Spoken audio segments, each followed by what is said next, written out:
guys, I'm Ray Belli, and this is Words for Granted, a podcast that looks at how words change over time. Today's episode is brought to you by Audible, the world's leading provider of expertly performed audiobooks. Audible has close to 200,000 titles that you can listen to anytime, anywhere. If you like reading fiction, Audible has a book for you. If you like reading science, Audible has a book for you too. If you like reading poetry, politics, or anything at all, Audible has the book for you. If you sign up at audibletrial.com/wordsforgranted, you'll get 1 month free, and not only that, but you'll also be supporting the show. Everybody wins. You can find a link to the free trial in the show notes for today's episode, and I hope you sign up today.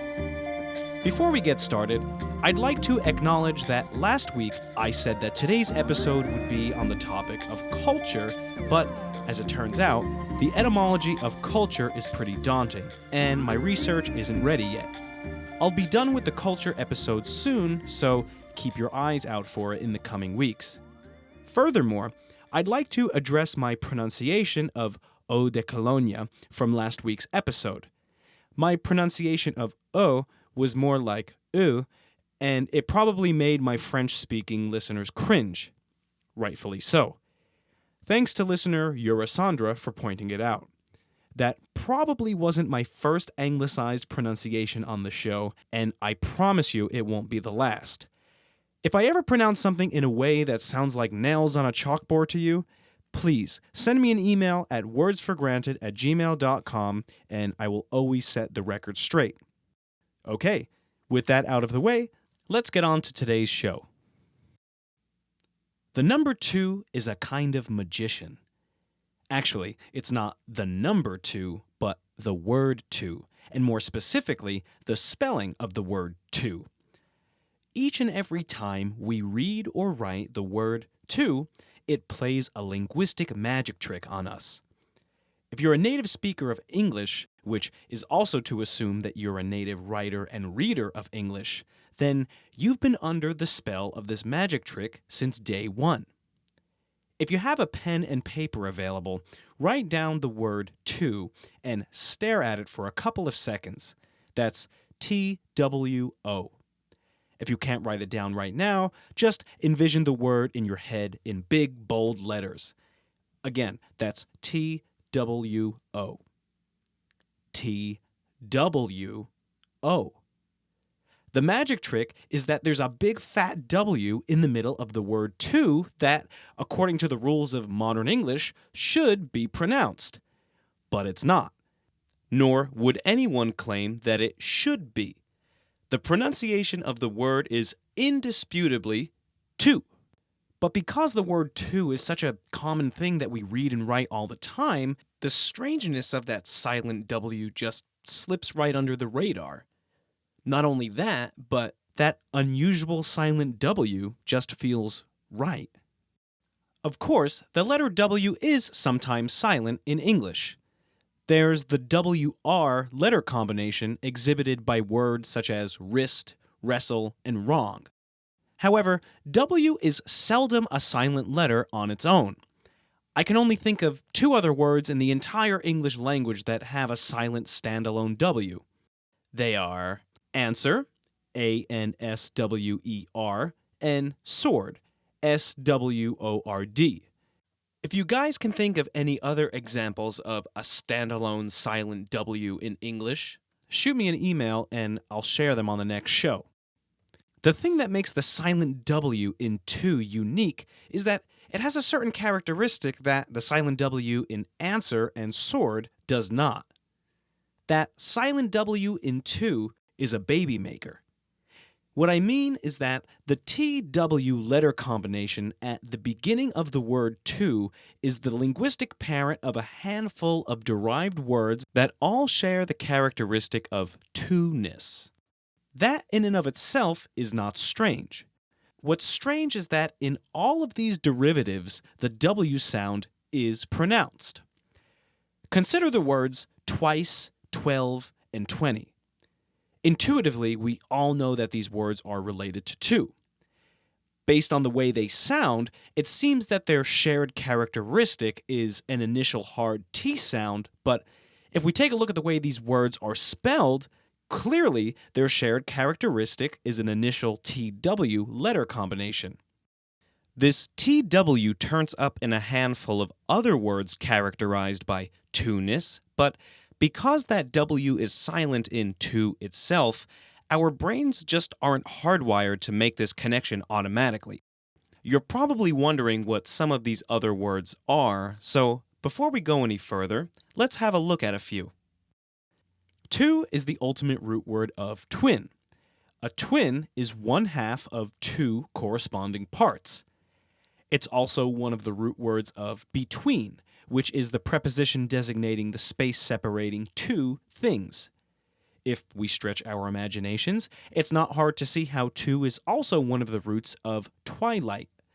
Twilight is the time of day at which the sun is below the horizon, which happens twice a day.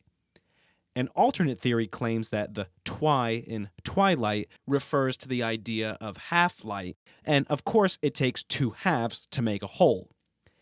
Regardless of which etymology is correct, both theories demonstrate a connection between twilight and to-ness. Some words originally derived from to have changed meaning over time. Today we use the word twig to mean any small branch, but originally the word referred to a small branch that forked in two. Similarly, the verb twist originally meant to spin two pieces of yarn together, but today the word refers to any rotational motion. Related to the original sense of twist is the word twine, which is a strong thread made from two twisted strands. Of course, there are words that exhibit a TW sound or spelling that don't fall into this family tree of words characterized by to-ness. For instance, tweezer is an anglicization of the French word étui, spelled E-T-U-I. Tweet is a made-up word to emulate the sound of birds, and twerp is of unknown origins. And there are others. But here's the catch. These words were introduced into English fairly recently. On the contrary, the word to and its derivatives are all very old. As a general rule, if a word with the TW sound or spelling can be traced back to Old English, its original meaning is probably rooted in to-ness. Okay, let's investigate where this letter combination comes from and how the W sound was lost in the word to itself.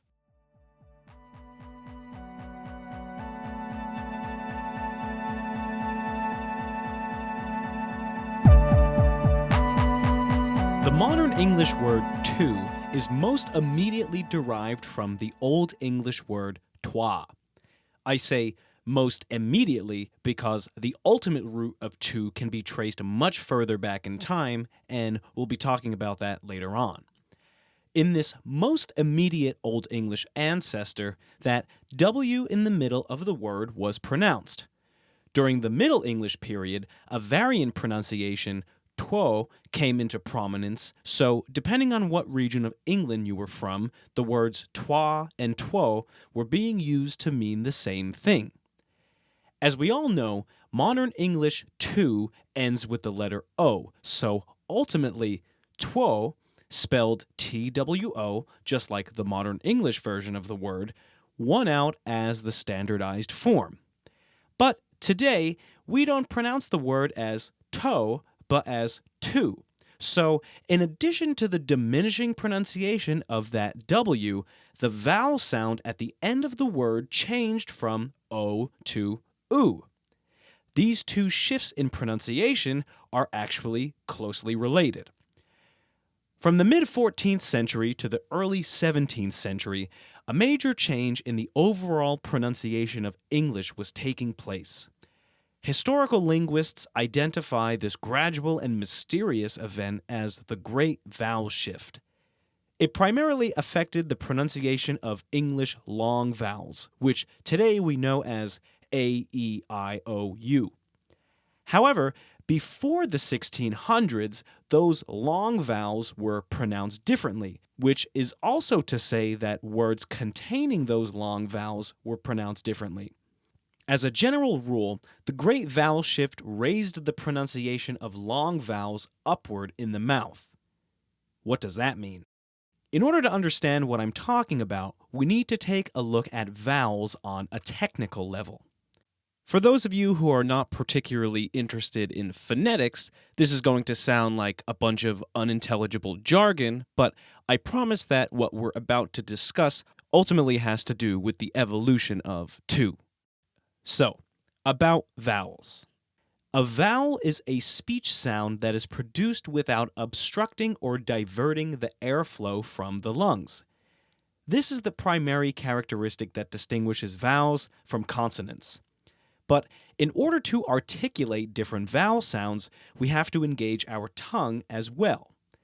Based on the position of the tongue in the production of a given vowel sound, that vowel can be categorized as a front vowel, a central vowel, or a back vowel.